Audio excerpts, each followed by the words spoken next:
সালটা 625 খ্রিস্টাব্দ। উহুদ পাহাড়ের নিচে যখন যুদ্ধের মোড় প্রায় ঘুরে গিয়েছিল, যখন মুসলিমরা বিজয়ের দ্বারপ্রান্তে, ঠিক তখনই মরুভূমির ধুলি উড়িয়ে ঝড়ের বেগে ধেয়ে এলেন এক যুবক, আর এক চালে বদলে গেল যুদ্ধের ইতিহাস। তিনি এমন এক ব্যক্তি যার রণকৌশলের সামনে আরবের বড় বড় বীরেরা মাথা নত করতে বাধ্য হতো। কিন্তু ইতিহাসের সবচেয়ে বড় রহস্য কি জানেন? এই অজেয় সেনাপতি, যিনি সেদিন ইসলামের বিরুদ্ধে লড়াই করেছিলেন, তিনিই একদিন হতে চলেছেন সাইফুল্লাহ। কি ছিল সেই গোপন রহস্য? কেন এক অদম্য যোদ্ধা সত্যের সন্ধানে নিজের বংশ, অভিজাত্য আর ক্ষমতাকে তুচ্ছ জ্ঞান করেছিলেন? আজ আমরা উন্মোচন করব আরবের সেই শ্রেষ্ঠ রণকুশলীর হৃদয়ে ঘটে যাওয়া এক নীরব বিপ্লবের গল্প। ইসলামের ইতিহাসে এমন কিছু নাম আছে যারা অন্ধকার থেকে আলোর পথে আসার গল্পকে মহাকাব্যে পরিণত করেছেন। তাদের মধ্যে সবচেয়ে উজ্জ্বল নক্ষত্র খালিদ বিন ওয়ালিদ। কিন্তু তার এই যাত্রা সহজ ছিল না। তিনি ছিলেন কুরাইশদের উচ্চ বংশীয় বনু মাখজুম গোত্রের সন্তান। বীরত্ব, রণকৌশল আর অভিজাত্য ছিল তাদের রক্তে।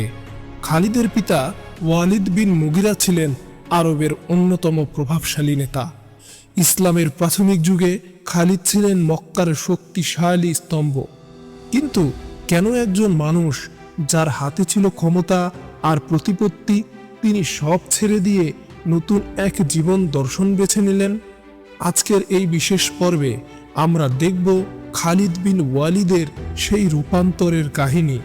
আমরা জানব সেই অদম্য হৃদয়ের কথা যা যুদ্ধের ময়দানে কখনো হারেনি, কিন্তু সত্যের সামনে অবনত হয়েছিল পরম বিনয়ে। এটি কেবল একজন যোদ্ধার গল্প নয়, এটি সত্যের সন্ধানে এক আত্মার ব্যাকুলতার ইতিহাস। চলুন শুরু করা যাক। মক্কার উত্তপ্ত বালুতে খালিদের বেড়ে ওঠা ছিল রাজকীয়। বনু মাখজুম গোত্র ছিল কুরাইশদের সামরিক শক্তির মেরুদণ্ড। ঘোড়া চালনা, উট চালনা এবং তলোয়ার চালনায় খালিদ ছিলেন সমসাময়িকদের মধ্যে অদ্বিতীয়। আরবদের প্রথা অনুযায়ী ধনাঢ্য পরিবারের সন্তানদের মরুভূমিতে পাঠানো হতো কঠোর জীবন শেখার জন্য। খালিদও সেখানেই বড় হন, যেখানে মরুভূমির রুক্ষতা তার শরীরকে লোহার মতো শক্ত আর মনকে বিদ্যুতের মতো ধারালো করে তুলেছিল। তার বাবা ওয়ালিদ বিন মুগিরা ছিলেন ইসলামের ঘোর বিরোধী। তিনি ছিলেন সেই ব্যক্তি যিনি কুরআনের অলৌকিকতা অনুভব করেও অহংকারের বশবর্তী হয়ে ইসলাম গ্রহণ করেননি। খালিদ বেড়ে উঠেছিলেন এমন এক পরিবেশে যেখানে মুহাম্মদুর রাসূলুল্লাহ সাল্লাল্লাহু আলাইহি ওয়াসাল্লামের প্রচারিত ধর্মকে একটি চ্যালেঞ্জ হিসেবে দেখা হতো। খালিদ ছিলেন একজন চৌকুশ সেনাপতি। তার কাছে যুদ্ধ ছিল একটি দাবা খেলার মতো, যেখানে প্রতিটি চাল হতে হবে নিখুঁত। কিন্তু মক্কার এই অভিজাত্য আর ক্ষমতার আড়ালে খালিদ কি সত্যিই শান্তি পেয়েছিলেন, নাকি কোনো এক অজানার ডাকে তাকে ভাবিয়ে তুলছিল? বদরের যুদ্ধে কুরাইশদের শোচনীয় পরাজয় মক্কার অহংকারে চরম আঘাত হেনেছিল। খালিদ সেই যুদ্ধে সরাসরি অংশ না নিলেও পরাজয়ের গ্লানি তাকে দহন করছিল। প্রতিশোধের আগুন নিয়ে মক্কা যখন উহুদ পাহাড়ের পাদদেশে হাজির হলো, খালিদ তখন কুরাইশ অশ্বারোহী বাহিনীর নেতৃত্বে। যুদ্ধের এক পর্যায়ে মুসলিমরা যখন বিজয়ের দ্বারপ্রান্তে, তখন জাবালে রুমাত বা তীরের পাহাড় থেকে মুসলিম তীরন্দাজদের একটি বড় অংশ নিচে নেমে আসে। ঠিক সেই মুহূর্তেই খালিদের সামরিক প্রতিভা জ্বলে ওঠে। মুহূর্তের মধ্যে তিনি নিজের ঘোড়সওয়ার বাহিনীকে নিয়ে পাহাড় ঘুরে পেছন থেকে আক্রমণ করেন। উহুদের সেই বিপর্যয় মুসলিমদের জন্য ছিল কঠিন পরীক্ষা। কিন্তু অদ্ভুত বিষয় হলো, এই বিজয় খালিদকে খুব একটা আনন্দ দিতে পারেনি। তিনি লক্ষ্য করছিলেন মুসলিমদের শৃঙ্খলা, তাদের মৃত্যু ভয়হীনতা এবং তাদের নেতার প্রতি অসীম ভালোবাসা। তিনি দেখলেন এই মানুষগুলো তলোয়ারের শক্তিতে নয়, বরং হৃদয়ের কোনো এক অদৃশ্য শক্তিতে বলীয়ান। সেই প্রথমবার খালিদের মনে প্রশ্ন জাগল, মুহাম্মদ সাল্লাল্লাহু আলাইহি ওয়াসাল্লাম কি সত্যিই কেবল একজন নেতা, নাকি তার চেয়েও বেশি কিছু?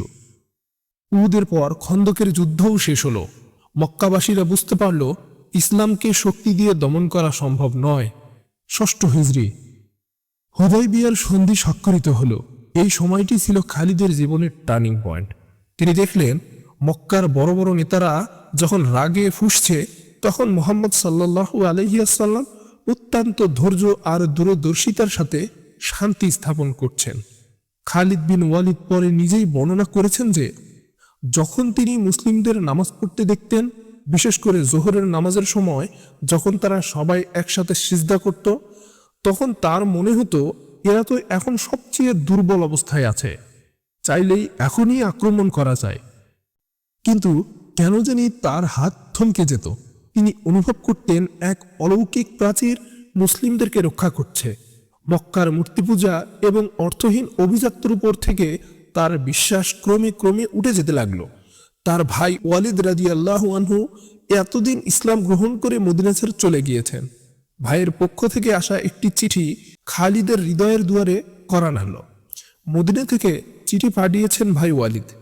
চিঠিতে লেখা ছিল, হে খালিদ, আমি তোমার মতো বুদ্ধিমান মানুষের ইসলাম থেকে দূরে থাকা দেখে অবাক হই। রাসূল সাল্লাল্লাহু আলাইহি ওয়াসাল্লাম তোমার সম্পর্কে জিজ্ঞাসা করেছেন, খালিদ কোথায়?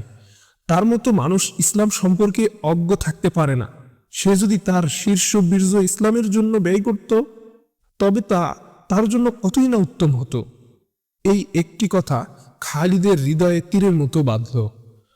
আমার মতো মানুষ ইসলাম সম্পর্কে অজ্ঞ থাকতে পারে না। রাসূল সাল্লাল্লাহু আলাইহি ওয়াসাল্লামের এই মূল্যায়ন খালিদকে আবেগপ্রবণ করে তুলল। তিনি বুঝতে পারলেন তিনি এতদিন যে সত্যকে অস্বীকার করে আসছিলেন, সেই সত্যই তাকে ডাকছে। মক্কার আভিজাত্য এখন তার কাছে খাঁচার মতো মনে হতে লাগলো। তিনি সত্যের জন্য ব্যাকুল হয়ে উঠলেন। তিনি চাইলেন এমন এক নেতার ছায়াতলে যেতে, যিনি কেবল জয়ী হতে শেখান না, বরং আত্মার মুক্তি দেন। অবশেষে সেই মহেন্দ্রক্ষণ উপস্থিত হল। মক্কার আরাম আয়েশ আর আভিজাত্যের মোহ ছিন্ন করে খালিদ বিন ওয়ালিদ তার ঘোড়া ছোটালেন মদিনার পথে। এটি কেবল একটি যাত্রা ছিল না, এটি ছিল অন্ধকার থেকে আলোর দিকে মহানিয়ন্ত্রণ। পথিমধ্যে তার সাথে দেখা হলো আরবের আরেক প্রখর মেধাবী আমর ইবনুল আস এবং ওসমান ইবনে তালহার। তারাও একই সত্যের টানে মদিনার দিকে যাচ্ছিলেন। যখন তারা মদিনার সীমান্তে পৌঁছলেন, খবর চলে গেল আল্লাহর রাসূল সাল্লাল্লাহু আলাইহি ওয়াসাল্লামের কাছে। তিনি অত্যন্ত আনন্দিত হয়ে বললেন, মক্কা তার কলিজার টুকরোগুলোকে তোমাদের কাছে পাঠিয়ে দিয়েছে। খালিদ যখন রাসূল সাল্লাল্লাহু আলাইহি ওয়াসাল্লামের সামনে এসে দাঁড়ালেন, তার বীরত্বের অহংকার ধুলোয় মিশে গেল।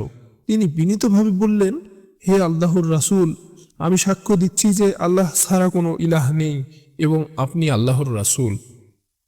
রাসূল সাল্লাল্লাহু আলাইহি ওয়াসাল্লাম মৃদু হেসে তাকে স্বাগত জানালেন। খালিদ তখন তার অতীতের গুনাহের জন্য ক্ষমা প্রার্থনা করলেন। রাসূল সাল্লাল্লাহু আলাইহি ওয়াসাল্লাম বললেন, ইসলাম গ্রহণ আগের সব গুনাহ মুছে দেয়। সেই মুহূর্তে খালিদ কেবল একজন মুসলিম হলেন না, তিনি হয়ে উঠলেন ইসলামের এক অপরাজেয় তলোয়ার। তার হৃদয়ে যে সত্যের অন্বেষণ শুরু হয়েছিল, মদিনায় এই ধূলিমাখা পথে তা পূর্ণতা পেল। আরবের শ্রেষ্ঠ রণকৌশলী এখন ইসলামের খাদেম, যিনি সামনে থেকে নেতৃত্ব দেবেন এমন সব যুদ্ধের যা পৃথিবীর মানচিত্র বদলে দেবে। খালিদ বিন ওয়ালিদের জীবন আমাদের শেখায় সত্যের পথ চেনার জন্য প্রয়োজন একটি স্বচ্ছ হৃদয় এবং অহংকার মুক্ত মন। তিনি যখন বুঝতে পারলেন তিনি ভুলের উপরে আছেন, তিনি এক মুহূর্তও দেরি করেননি সত্যকে গ্রহণ করতে। আজকের পৃথিবীতেও আমরা অনেক সময় সত্য জেনেও সামাজিক মর্যাদা বা অহংকারের কারণে তা গ্রহণ করতে দ্বিধা করি। কিন্তু খালিদের জীবন আমাদের মনে করিয়ে দেয় প্রকৃত বীরত্ব তলোয়ারে নয়, বরং সত্যের সামনে নিজের অহংকারকে বিসর্জন দেওয়ার মধ্যে। খালিদ বিন ওয়ালিদ এর এই যাত্রা কেবল শুরু। আগামী পর্বে আমরা দেখব কিভাবে এই নও-মুসলিম সেনাপতি মুতার যুদ্ধে 9টি তলোয়ার ভেঙে ইসলামের বিজয় নিশান উড়িয়েছিলেন। আমাদের সাথেই থাকুন।